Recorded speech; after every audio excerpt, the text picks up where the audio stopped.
So in today's class, we will study about swing equation, then H constant calculation, inertia constant calculation and all. So swing equation means it is related with the power system stability. So you know that stability you have already studied. In our first class, we discussed about stability, then shaft torque, and then electromagnetic torque, all these things, electromechanical torque, all these things we discussed in our first class. So we need some basics from that. Actually, the syllabus is arranged in such a way that the modeling is coming in between, then about stability, they're talking in the beginning, and towards the end only, they're talking about this swing equation and all. So swing equation, it deals with the power system stability. So you know what you mean by stability. Anupama, tell me what you mean by stability. എന്താണ് stability എന്ന് പറഞ്ഞാൽ? Ability of a system to come back to normal state. Normal position. അതായത് stable ആയിട്ടിരിക്കാനാണ് ഉദ്ദേശിക്കുന്നത്. So stability, there are different types ഉണ്ട്. So stability. So because these things we have seen in our first lecture, so that's already uploaded and given to you. So you can refer that. So the things which are already discussed, I'm not saying. I'll just brief up. So stability means we have voltage stability. First of all, we have voltage stability. Then we have the frequency stability. Frequency stability we have. Then third, we have angular stability. So in angular stability, we have this steady state. Angular stability means it can be a steady state stability. Then we have the transient stability. And then we have dynamic stability. So actually these things you're studying in your BTech S6 power system analysis, you have all these things. So voltage stability means the voltage should be, normally it should be from 0.95 per unit to 1 per unit. So plus or minus 5% tolerance we allow. So beyond that, if there is a variation in the voltage, then we need to use some compensation techniques and all. So that's regarding voltage stability. And frequency stability means normally it should be 50 hertz, but we allow from 49.5 to 50.5. This is the topic which Kirti took seminar also. So based on how the frequency is varying. So 1% of 50 hertz variation we are allowing. 1% of 50 hertz is allowed. So beyond that, it is unstable. Then we need to use compensation techniques like under frequency lot shedding and all, which was mentioned in that paper. Such things we need to use. So voltage stability and frequency stability. But what we are focusing more is on angular stability. So that's why in the first class I talked about only angular stability. So steady state stability, transient and dynamic. So steady state means, what is steady state stability? Steady state endana parane? In the first class we explained what is difference between steady state and transient stability. So someone, Deepu, tell me what is steady state stability? എന്ത് type disturbance ആണ് steady state ആണെങ്കിൽ?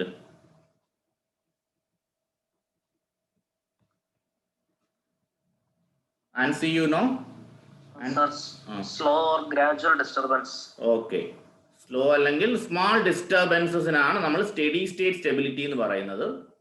And then transient aanengil, because in detail we have seen in the last first class.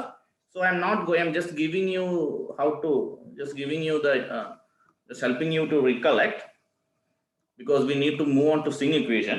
So this is steady state stability and transient stability. So you know delta I is the rotor angle which we talk about. Rotor angle. So how steady state and transient state, how the power and rotor angle, how it is varying, is already there in your note. That is first class. That video also you can refer if you want again. So that's all about steady state and transient stability. And now we move on to swing equation, which is dealing with the rotor angle, that is rotor angle delta with respect to the power. So now we move on to swing equation. Swing equation. swing equation means we normally deal with delta with respect to power. So when we arrive at the final equation, you can see that LHS and RHS is having power and delta. You will see. So first of all, we consider a rotor. So we are talking about ഏത് മെഷീനെ പറ്റി അവിടെ സംസാരിച്ചുകൊണ്ടിരിക്കുന്നത്? What is the machine in picture? Synchronous. So we are talking about synchronous machine. So you know that it has a rotor.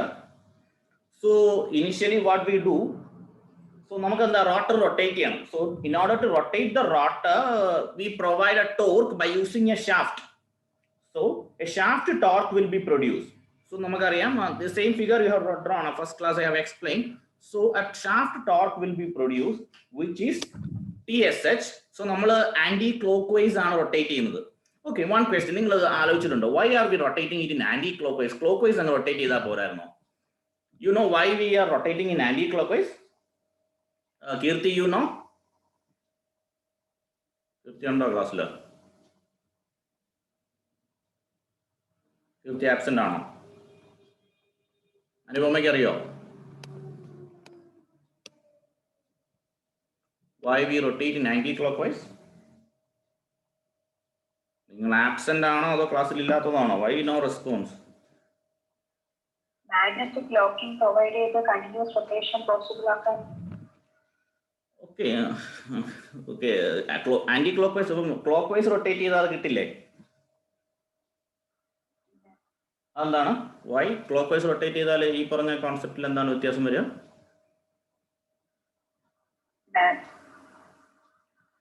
So നമ്മൾ anti clockwise rotate ചെയ്യുന്നത് നമുക്ക് കിട്ടുന്ന EMF positive സീക്വൻസിൽ ആവാൻ വേണ്ടിയാണ്. RYB ആ പോസിറ്റീവ് സീക്വൻസ് മെയിൻറ്റെയിൻ ചെയ്യാൻ വേണ്ടിയാണ് നമ്മൾ ആന്റി ക്ലോക്ക്വൈസ് തന്നെ റൊട്ടേറ്റ് ചെയ്യുന്നത്. Okay, so anti clockwise to get the positive sequence. So നമുക്ക് ഷാഫ്റ്റ് ടോർക്ക് പ്രൊഡ്യൂസ് ചെയ്യും.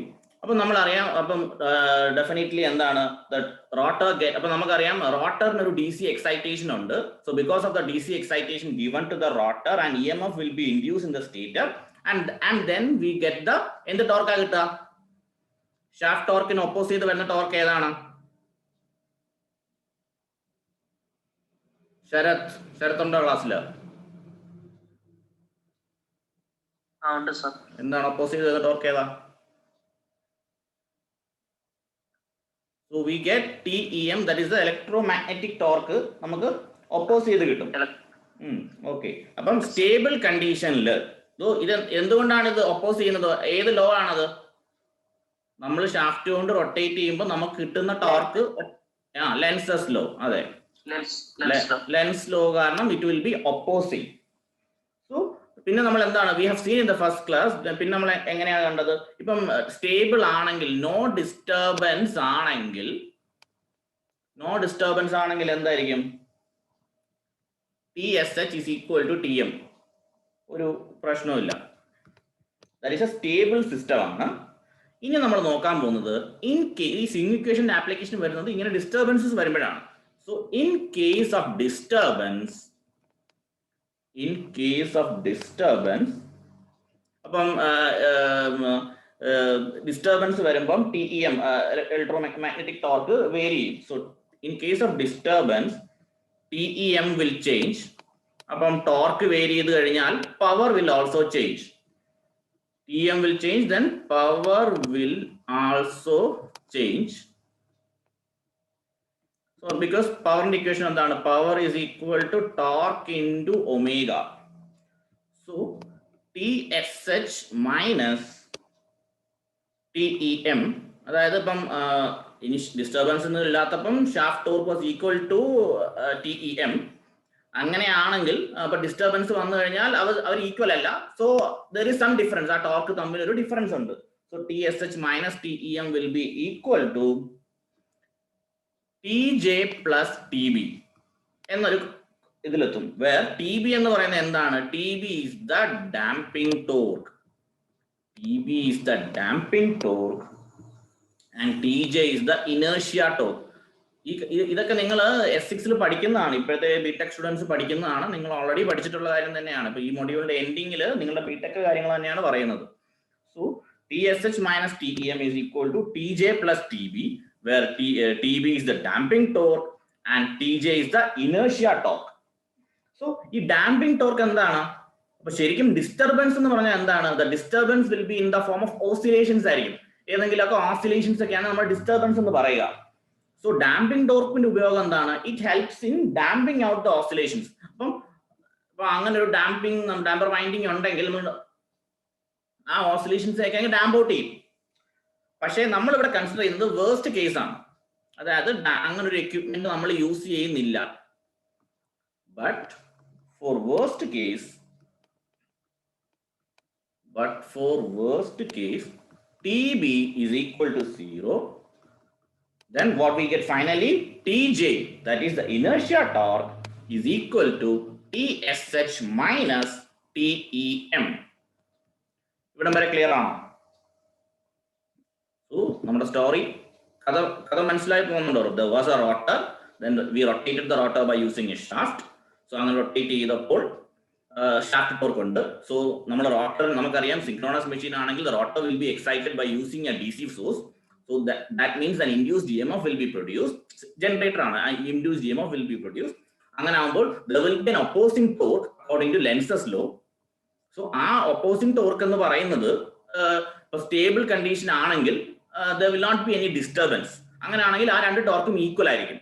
ഡിസ്റ്റർബൻസ് വന്നാൽ ആ ടോർക്കിൽ ഒരു ഡിഫറൻസ് ഉണ്ടാവും. അപ്പൊ ഡിഫറൻസ് മീൻസ് നമുക്ക് അതിനെ കൂട്ടുകയോ കുറയ്ക്കുകയോ ഒക്കെ ചെയ്തു കഴിഞ്ഞാൽ we will get some value. So TSH minus TEM is TJ plus TB. അതിൽ TB എന്ന് പറഞ്ഞാൽ ഡാമ്പിംഗ് ടോർക്ക് ആണ്. പക്ഷെ നമ്മൾ ഡാമ്പിംഗ് ടോർക്ക് 0 ആയിട്ടാണ് കൺസിഡർ ചെയ്യുന്നത്.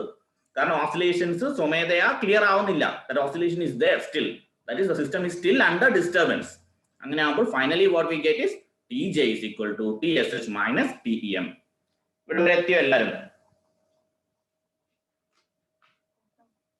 Okay. Yes, sir. Okay. So ഇനി നമുക്ക് this TJ can be written as J into d square theta m, that is theta mechanical, shaft rotate ചെയ്യുമ്പോഴുള്ള angle difference d square theta m divided by dt square is equal to TSH minus TEM, that is J is the moment of inertia. So J is the moment of inertia. So ഇനി നമ്മൾ further what we do is ഈ രണ്ട് സൈഡിലും നമ്മൾ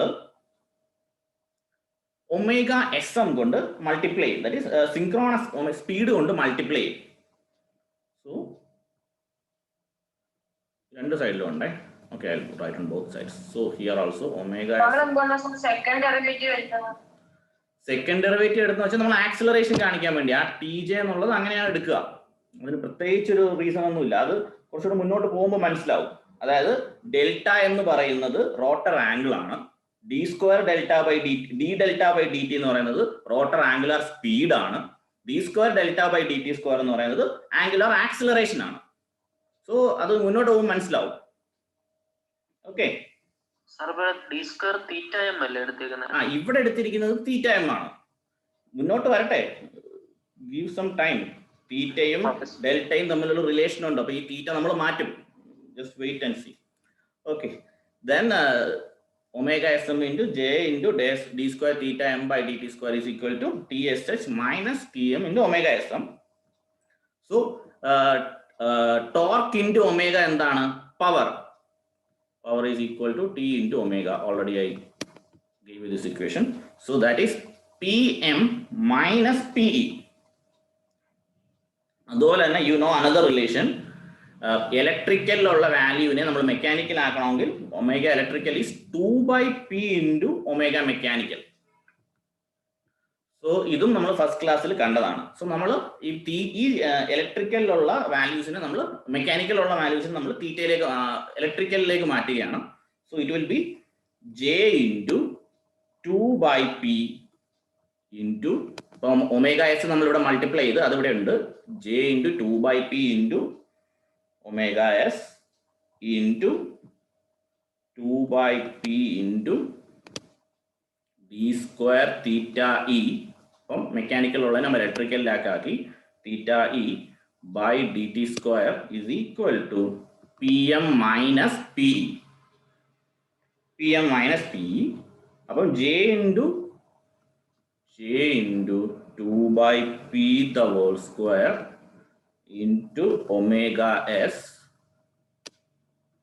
into d square theta E by dt square is equal to Pm minus P. ഇവിടെ വരെ എത്തിയോ എല്ലാവരും? എത്തിയോ? അപ്പം തീറ്റ 2 തീറ്റ ഉണ്ട്, അതാണ് 2 തവണ 2 by P വന്നത്. Then omega S into same way. കിട്ടിയോ? ഇവിടെ വരെ എത്തിയോ?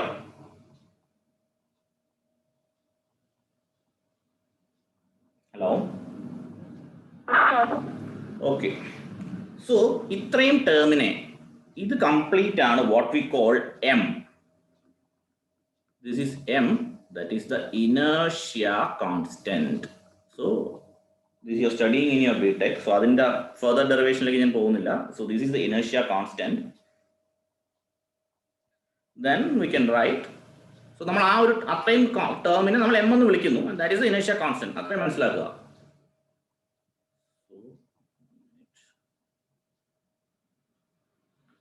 So m into, so you know what is m into d square theta E by dt square is equal to Pm minus P. So this square theta by is equal to Pm minus E. So ഇനി നിങ്ങൾ ചോദിച്ചു, ശരത്ത് ചോദിച്ചത്, where is delta coming? നമുക്കറിയാം, in synchronous machine നമ്മൾ എടുത്തു കഴിഞ്ഞാൽ, in a synchronous machine theta electrical is equal to omega as a synchronous speed into time plus delta of t. I will show you. ഇപ്പം നമ്മൾ rotor എടുത്തു, we considered the rotor. ഇതാണ് rotor axis എന്ന് പറയുന്നത്. So it is rotating at omega R ആണ്, rotor speed ആണ്. And ഇതെന്ന് പറയുന്നത് നമ്മുടെ reference. This is the reference. So this is the reference. അങ്ങനെയാണെങ്കിൽ we consider synchronous speed omega S നമ്മൾ എടുത്തു. We consider synchronous speed omega S T. And so angle between delta എന്ന് പറയുന്നത് എന്താണ്? Angle between the synchronous speed and then the rotor speed. So ഇതായിരിക്കും delta of t എന്ന് പറയുന്നത്. And this much will be theta of E. So നിങ്ങൾ synchronous machine പഠിക്കുമ്പോൾ പഠിക്കുന്നതാണ്. So ഇതിൽ നിന്ന് നമുക്ക് എന്ത് എഴുതാം? Theta E is equal to omega st, that is synchronous speed into the time plus delta of T. So അങ്ങനെയാണ് നമ്മൾ ഈ തീറ്റയും ഡെൽറ്റയൊക്കെ ഓൾമോസ്റ്റ് സെയിം ആണെന്നുള്ള രീതിയിൽ നമ്മൾ വരുന്നത്. ഇതിനെ നമുക്കൊരു വെക്ടറിന്റെ രീതിയിലും പറയാം. നമ്മൾ ഫീൽഡ് എം എം എഫും അതുപോലെ തന്നെ ആർമച്ചർ റിയാക്ഷനും തമ്മിലുള്ള M M F. So this is M M F due to armature reaction and this is the field M M F. അപ്പോൾ നമ്മളൊരു റെഫറൻസ് ആക്സിസ് എടുത്തു, we take one reference axis. അങ്ങനെയാണെങ്കിൽ റെഫറൻസിൽ നിന്ന് ഈ സെയിം കോൺസെപ്റ്റ് നോക്കുകയാണെങ്കിൽ this much will be omega S T. ഇതായിരിക്കും omega S T എന്ന് പറയുന്നത് ഇതായിരിക്കും. ആൻഡ് ഓൾസോ അതായത് റിസൾട്ടന്റ്. ആൻഡ് ഡെൽറ്റ എന്ന് പറയുന്നത് എന്താണ്? ഒമേഗ എസ് ടിയും റിസൾട്ടന്റും ഫീൽഡും തമ്മിലുള്ള ആംഗിൾ ആണ് delta. So this much will be delta, that is the rotor angle. Rotor angle നമ്മൾ ഡിഫൈൻ ചെയ്തിട്ടുണ്ട്. And this will be the total electrical angle theta E. From here also you can say theta E is equal to omega S T plus delta. Clear ആണോ? So നമ്മൾ rotor rotate ചെയ്യുന്നു, ഒരു reference axis ഉണ്ട്. ഇപ്പോൾ റോട്ടറിന്റെ speed omega R. Then അതിന്റെ synchronous speed എന്ന് പറയുന്നത് omega S T. Omega S ആണ്, angle omega S into T, omega S T. And then അപ്പോൾ അത് തമ്മിലുള്ള ആംഗിൾ ആണ് ഡെൽറ്റ ഓഫ് ടി എന്ന് പറയുന്നത്. കാരണം നമ്മൾ ഫസ്റ്റ് ക്ലാസ്സിൽ റോട്ടർ ആംഗിളിനെ നമ്മൾ ഡിഫൈൻ ചെയ്തതാണ്. ഡെൽറ്റ ഓഫ് ടി നമ്മൾ ഡിഫൈൻ ചെയ്തതാണ്. എന്താണ്? Angular displacement of rotor with respect to omega X axis, അതായത് സിൻക്രോണസ് റൊട്ടേറ്റിംഗ് ആക്സിസ്. ഫസ്റ്റ് ക്ലാസ്സിൽ നോട്ടുള്ളവർക്ക് അറിയാം, ആംഗുലാർ ഡെൽറ്റ എന്ന് പറഞ്ഞാൽ angular displacement of rotor axis with respect to omega s axis. So omega s axis എന്ന് പറഞ്ഞാൽ എന്താണ്? That is the synchronous rotating reference axis. ഈ കോൺസെപ്റ്റ് മനസ്സിലായോ?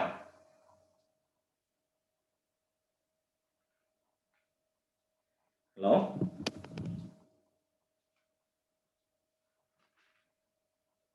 ഈ കോൺസെപ്റ്റ് മനസ്സിലായോ? Okay.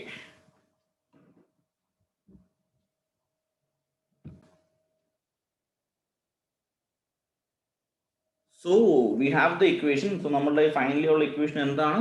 Theta is equal to omega s into t plus delta of t. So നമ്മൾ ഇതിന്റെ derivative എടുക്കുന്നു. d theta of t by dt is equal to omega s plus d by dt of delta of t. And then ഇപ്പൊ ശരത്തിന്റെ doubt clear ആയോ? Clear ആയി sir. d square delta of t by dt square. അപ്പൊ ഇത് omega constant ആണ്, അത് പോയി dt by dt square. So ഒരു single മെഷീന് for a single machine system, for a single machine system, m into നമ്മൾ d theta എന്നുള്ള concept കളഞ്ഞു, നമുക്ക് d theta വേണ്ട, m into d square delta by dt square is equal to pm minus pe. So ഇതാണ് swing equation. നിങ്ങൾക്ക് ഇന്റർവ്യൂവിനൊക്കെ ചോദിക്കാം. ഞാനൊരു interview attend ചെയ്തപ്പോൾ എന്നോട് സ്വിംഗ് ഇക്വേഷൻ എന്താണെന്നാണ് ആദ്യം ചോദിച്ചത്. Then they ask me what is the accelerate ചെയ്യുന്നത് എവിടെയാണ്, ഡീസിലറേറ്റ് ചെയ്യുന്നത് എവിടെയാണ്. സോ വളരെ ബേസിക് കാര്യങ്ങളാണത്. സോ ഇതൊക്കെ ഒരു പവർ സിസ്റ്റത്തിന്റെ ഒരാൾ ഒരു ഇന്റർവ്യൂ സ്റ്റാർട്ട് ചെയ്യുകയാണെങ്കിൽ ചിലപ്പോൾ ആദ്യം ചോദിക്കുന്നത് തന്നെ ഇതിനെ പറ്റിയായിരിക്കും, ഈ ഏരിയയിലേക്കായിരിക്കും ആദ്യം പോവുക. ഓക്കെ ഓക്കെ പിന്നെ ഓൾറെഡി ഞാൻ പറഞ്ഞൊരു കാര്യം, അപ്പം ഡെൽറ്റ എന്ന് പറയുന്നത് എന്താണ്? റോട്ടർ ആംഗിൾ ആണ്. And D delta by D T എന്ന് പറയുന്നത് ആംഗുലാർ സ്പീഡ് ആണ്. And D square delta by D T square എന്ന് പറയുന്നത് ആംഗുലാർ ആക്സിലറേഷൻ ആണ്. That is alpha. സോ നിങ്ങൾക്ക് കാര്യങ്ങളെല്ലാം മനസ്സിലായി. നമുക്ക് റോട്ടർ ആംഗിൾ ഉണ്ട്, സോ അതിന്റെ ഫസ്റ്റ് ഡെറിവേറ്റീവ് ആണ് സ്പീഡ്. ദെൻ ഓക്കെ ഓരോന്നോരോന്ന് മനസ്സിലാക്കാം. ഓക്കെ സോ നമ്മൾ അതിനെ ആൽഫ എന്ന് വിളിക്കും, ഈ D square delta by D T square. അപ്പൊ നമ്മൾ ഇനി ഈ ടേം അങ്ങ് മാറ്റും. Sorry 1 minute.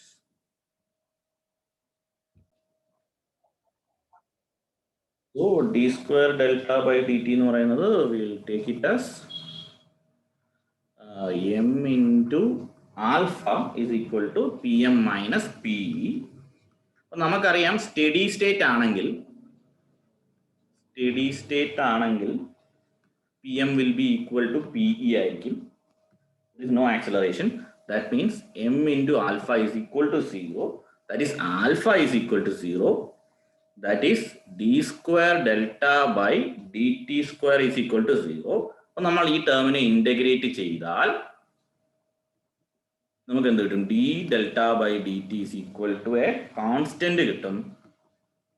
So d delta by dt എന്ന് പറഞ്ഞാൽ എന്താണ്? What is d delta by dt? Angular speed. അപ്പോൾ നമ്മൾ എന്ത് പ്രൂവ് ചെയ്തു? We proved that the angular speed is constant under steady state condition. So അതൊരു കണ്ടീഷൻ. ഇനി ഈ pm equal to p, ഇനി pm greater than p, pm less than p. Okay, so this is one condition. And now we'll move to second condition. If pm minus pe is greater than 0, അതിന്റെ അർത്ഥം എന്താണ്? m into alpha is greater than 0. That is alpha greater than 0. So അതിന്റെ അർത്ഥം എന്താണ്? Alpha greater than 0 എന്ന് പറഞ്ഞാൽ എന്താണ്? Rotor will try to accelerate. Rotor speed കൂട്ടാൻ ശ്രമിക്കും. Rotor will try to accelerate. That is alpha greater than 0. And then next case എന്താണ്? If pm minus PE is less than 0, that is alpha less than 0 ആയിരിക്കും, അതായത് decelerate. ഇതൊക്കെ ഇന്റർവ്യൂസിനൊക്കെ ഒരുപാട് ചോദിക്കുന്ന area ആണ് കേട്ടോ. So rotor speed will decrease. Rotor speed will decrease. അപ്പൊ നമ്മളിപ്പം എഴുതിയ സ്വിംഗ് ഇക്വേഷൻ എന്ന് പറയുന്നത് that is m × d² θ/dt² PM - PE എന്ന് പറഞ്ഞ് നമ്മൾ എഴുതിയത് എന്താണ്? ഒരു മെഷീന്റെ കേസിലാണ്, സിംഗിൾ മെഷീന്റെ കേസിലാണ്. Now will go to swing equation for multi machine. ഇപ്പം ഗേറ്റ് എക്സാമിനൊക്കെ മൾട്ടി മെഷീന്റെ സ്വിംഗ് ഇക്വേഷൻ വെച്ചിട്ടുള്ള സിമ്പിൾ പ്രോബ്ലംസ് ചോദിക്കാറുണ്ട്. Swing equation for multi-machine system. Swing equations for multi-machine system. So രണ്ട് മെഷീൻ ഉണ്ട്. അപ്പൊ നമ്മൾ മാക്സിമം 2 മെഷീൻ വരെ മതി, അല്ലെങ്കിൽ ഭയങ്കര കോംപ്ലിക്കേറ്റഡ് ആയി പോകും. അപ്പൊ അതിൽ കൂടുതൽ നമ്മൾ സ്റ്റുഡൻസ് അങ്ങനെ മാത്തമാറ്റിക്കൽ അനാലിസിസ് ചെയ്യാറില്ല. സോ ഫസ്റ്റ് വൺ ആൾട്ടർനേറ്റേഴ്സ്, അല്ലെങ്കിൽ അപ്പൊ എന്താണ്, പാരലൽ ആയിരിക്കും. ആൾട്ടർനേറ്റേഴ്സ് ഇൻ പാരലൽ. സിങ്ക്രോണസ് മെഷീൻ തന്നെ AC ജനറേറ്റർ ഇൻ പാരലൽ. അപ്പം നമ്മുടെ we have G1, we have G2. ഇപ്പൊ 2 ഉണ്ട്. അതിന്റെ റോട്ടർ ആംഗിൾ എന്ന് പറയുന്നത് Δ1 Δ2 ആണ്. ആൻഡ് M1 M2 ആണ് അതിന്റെ ഇനേഷ്യ കോൺസ്റ്റൻസ്. നമുക്ക് എന്ത് ചെയ്യണം? സ്വിംഗ് ഇക്വേഷന്റെ പ്രോപ്പർട്ടി ഉപയോഗിച്ച് നമുക്ക് അതിനെ ഒരു single, we need to make that a single machine. അപ്പം ഇനേഷ്യ കോൺസ്റ്റന്റ് ഇക്വലന്റ് ഇനേഷ്യ ആവും, ഇത് G ഇക്വലന്റും ആവും. സോ അത് ഒരുമിച്ച് വരും. അപ്പം ഇങ്ങനെ നമ്മൾ പാരലൽ ആയിട്ട് ഓപ്പറേറ്റ് ചെയ്യുമ്പോൾ 2 കണ്ടീഷൻ ഉണ്ട്. ഫസ്റ്റ് കണ്ടീഷൻ എന്ന് പറയുന്നത് ഈ റോട്ടർ ആംഗിൾ രണ്ടും ഈക്വൽ ആവുന്ന കണ്ടീഷൻ. അപ്പൊ നമ്മൾ അതിനെ കൊഹറന്റ് കണ്ടീഷൻ എന്ന് പറയും. So this has an, please wait. During parallel operation, this frequency and this angle and all should be same. So first condition is coherent operation. So what do you mean by coherent operation? So coherent operation means Δ1 will be the rotor angle for both the synchronous machines will be same. അങ്ങനെയാണെങ്കിൽ നമുക്ക് എങ്ങനെ എഴുതാം? The swing equation can be written as M1 into d² Δ1/dt² is equal to PM1 minus PE1. That is equation number 1. Then M2 into d² Δ2/dt² is equal to PM2 minus PE2. That is equation number 2. So നമ്മൾ ഇനി എന്ത് ചെയ്യും? We will combine both. രണ്ട് സൈഡും 1 plus 2 നമ്മൾ ചെയ്യും. Then what we get is M1 plus M2 into d² Δ/dt² is equal to PM1 plus PM2 minus PE1 plus PE. ഇപ്പൊ d² Δ1 plus dt² plus d² Δ, അതിനെ നമ്മൾ ഒറ്റയടിക്ക് d² Δ/dt² എന്ന് എഴുതും. കാരണം Δ1 is equal to Δ2 ആണല്ലോ. അപ്പം common ആയിട്ട് എടുക്കാമല്ലോ നമുക്ക്. Δ1 is equal to Δ2 is equal to Δ എന്നങ്ങ് വിളിക്കാം. അതാണ് ഇവിടെ വന്നത്. So this much M1 plus M2 എന്ന് പറയുന്നതാണ് M equivalent. And this is the PM equivalent. And this is the PE equivalent. So എന്ത് മനസ്സിലായി? If the operation is coherent, that is during a for a multi-machine system, if Δ1 is equal to Δ, that is the rotor angle is same, then just add ചെയ്താൽ മതി. Equivalent inertia constant ഒക്കെ കണ്ടുപിടിക്കാൻ എന്ത് ചെയ്താൽ മതി? We just need to add M. അപ്പൊ ക്വസ്റ്റ്യനകത്ത് ഗേറ്റിൽ ചോദിക്കും കോഹറന്റ് ഇൻകോഹറന്റ് എന്നൊക്കെ പറഞ്ഞ് നിങ്ങളെ തെറ്റിക്കും. PSC എക്സാമിനൊക്കെ ചോദിക്കാറുണ്ട്. M equivalent is equal to M1 plus M2 ആയിരിക്കും. ഇനി നമുക്ക് വേറൊരു, നമ്മൾ ഈ ഒരു ഫിഗറിൽ we saw in this figure നമ്മൾ ഇവിടെ G1 G2 ആണ്. അപ്പൊ അതിനൊരു ഇക്വലന്റ് വേണം, അതായത് MVA റേറ്റിംഗിന് ഒരു ഇക്വലന്റ് വേണം. G equivalent എന്ന് പറയുന്നത് G equivalent is equal to total rating of the machine.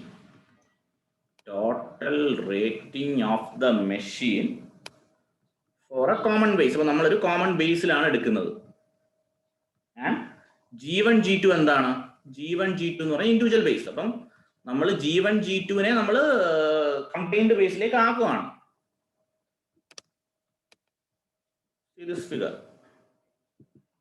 G1 G2 we are comparing to G equivalent, and M1 M2 also we move to M equivalent. That is, now we are solving the first case, that is a coherent case. അങ്ങനെ വരുമ്പോൾ the equation is G equivalent into H equivalent divided by IF is equal to G1 H1 by pi f. So inertial equation ആണത്. M ന്റെ equation ആണ് pi f plus G2 H2 divided by pi f. That means H equivalent will be equal to G1 H1 plus G2 H2 divided by G equivalent. And what is this H equivalent? It is the inertia constant. So calculation of inertia constant എന്ന് എടുത്ത് നിങ്ങളുടെ സിലബസിൽ പറയുന്നുണ്ട്. So that is the inertia constant. നമ്മൾ നേരത്തെ പറഞ്ഞ J എന്ന് പറയുന്നത് it was the moment of inertia. അപ്പോൾ ഇത് it is the constant. Okay. So M is also the constant. പക്ഷെ നമ്മൾ coherent കേസിൽ what we say H equivalent is the inertia constant. But delta 1 is equal to delta 2 കേസിൽ. Then second case is the incoherent condition. That is B, incoherent condition. Incoherent condition എന്താണ്? Delta 1 is not equal to delta 2. So നമ്മൾ രണ്ട് machine എടുത്തു. This is the machine G1 G2. ഇതിന്റെ കുറെ കാര്യങ്ങളൊക്കെ നമ്മൾ first ക്ലാസ്സിൽ ഡിസ്കസ് ചെയ്തതാണ്. പവർ എങ്ങോട്ട് ഫ്ലോ ചെയ്യുന്നൊക്കെ ഞാൻ ചോദിച്ചപ്പം നിങ്ങളൊക്കെ ആൻസർ പറഞ്ഞാണ്. ഓക്കെ, അപ്പം നമുക്ക് ഇപ്പം നമ്മൾ ഡെൽറ്റ 1 നോട്ട് ഈക്വൽ ഡെൽറ്റ 2 എന്ന് പറഞ്ഞപ്പോൾ ഒന്നെങ്കിൽ delta 1 should be greater than അല്ലെങ്കിൽ ലെസ് ദാൻ. അപ്പം നമുക്ക് we will consider delta 1 greater than delta 2. Delta 1 greater than delta 2 അങ്ങനെയാണെങ്കിൽ ആക്റ്റീവ് പവർ അല്ലെങ്കിൽ റിയൽ പവറിന്റെ ഡയറക്ഷൻ എങ്ങനെയായിരിക്കും? കീർത്തി ഉണ്ടോ ക്ലാസ്സിൽ? മുമ്പ് വിളിച്ചപ്പോഴും റെസ്പോൺസ് ഒന്നും ഉണ്ടായിരുന്നു.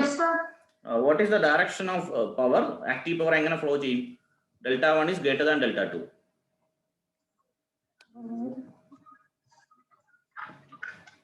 It will flow from M higher to lower, M1 G1 to G2. Okay. Yes. So real power flows from M1 to M2. That is delta 1 because delta 1 greater than delta 2. So ഇത് എന്താ മനസ്സിലായി? M1 ൽ നിന്ന് M2 ലേക്ക് flow ചെയ്യുന്നു. That means M1 is delivering power. M1 is delivering power. So delivering power means it's a generator. And M2 എന്ന് പറയുന്നത് it is absorbing power.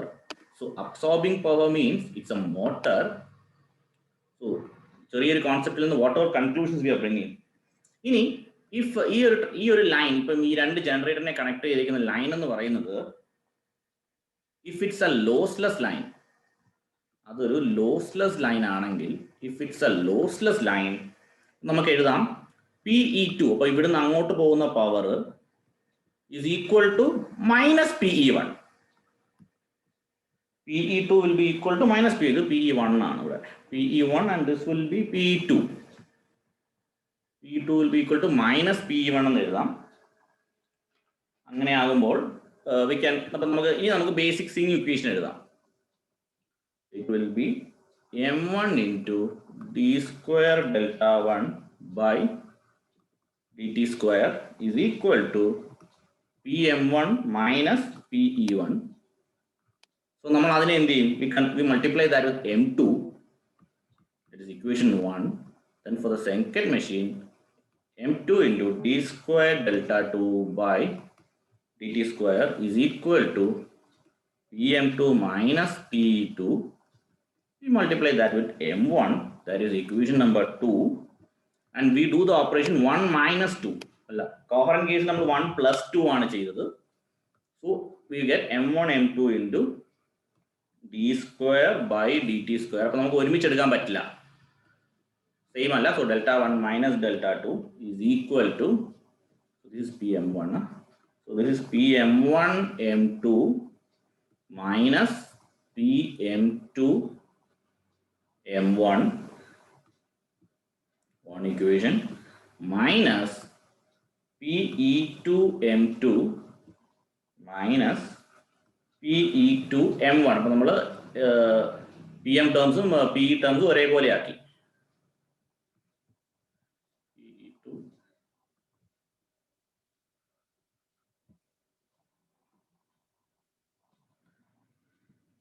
So we can conclude it like, so നമുക്ക് ഇതിനകത്ത് നമുക്ക് M1 M2 common എടുക്കണം.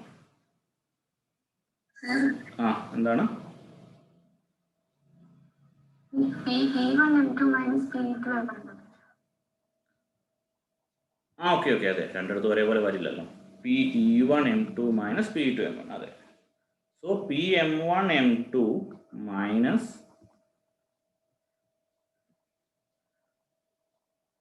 അതെ PM1 M2 minus PM2 M1 minus, നമ്മൾ previous സ്ലൈഡിൽ ഞാൻ കാണിച്ചിരുന്നു PE2 മൈനസ് PE1 ആണെന്ന് ഞാൻ പറഞ്ഞിരുന്നു.